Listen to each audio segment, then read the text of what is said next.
శుభాభివందనాలు తెలియజేస్తా ఉన్నాను. ఈరోజు మనం జ్ఞాపకం చేసుకోవాల్సింది, దేవుడు లోకంని ఎంతో ప్రేమించను కాగా తన అద్వితీయ కుమారునిగా పుట్టినవాని యందు విశ్వాసం ఉంచిన వాడు నశింపక నిత్యజీవం పొందేటట్లుగా ఆయన మనకు అనుగ్రహించారు. మనం నిత్యజీవం కావాలనుకున్నప్పుడు, మనకి మోక్షరాజ్యం కావాలనుకున్నప్పుడు ఆయన యందు విశ్వాసం ఉంచాలి. దేవుడు మనల్ని ప్రేమించి యేసు ప్రభువు మనకి ఇచ్చి ఉన్నాడు.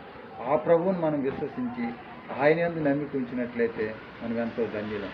ఎందుకు ఆయన యందు విశ్వాసం ఉంచాలంటే, ఆయన మన కొరకు, మన పాపముల కొరకు, మన శాపముల కొరకు ఆయన కలువరి సిలువలో రక్తము కార్చి సమాధి చేయబడి 3వ దినాన తిరిగి లేచినటువంటి మృత్యుంజయుడు ఆయనే.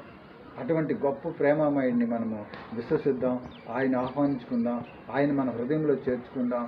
ఆయన యందు మనము విశ్వాసం ఉంచినట్లయితే మనము క్షేమంగా ఉంటాం. ఎన్నడూ కూడా నశించిపోము.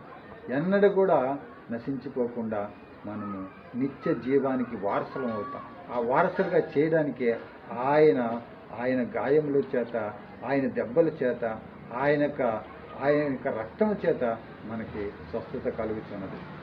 మన యొక్క పాపముల నిమిత్తమే ఈ యొక్క కలువరి సిలువలో ఆయన బలి అయి ఉన్నారు. కాబట్టి ఆయన యందు విశ్వాసం ఉంచుదాం, ఆయన యందు నమ్మిక ఉంచుదాం. ఆ యొక్క మోక్షరాజ్యం మనం పొందుకుందాం. ఒకవేళ నీకు మోక్షరాజ్యం కావాలని ఆశపడుతున్నావా? ఈరోజే నీవు యేసుక్రీస్తుని నీ సొంత రక్షణగా అంగీకరించు. ప్రభు యొక్క మార్గంలో నడు. ప్రభు నిన్ను దీవించి నిత్యరాజ్యానికి నీకు వారసులుగా చేసి నిన్ను సంతోషపరుస్తాడు.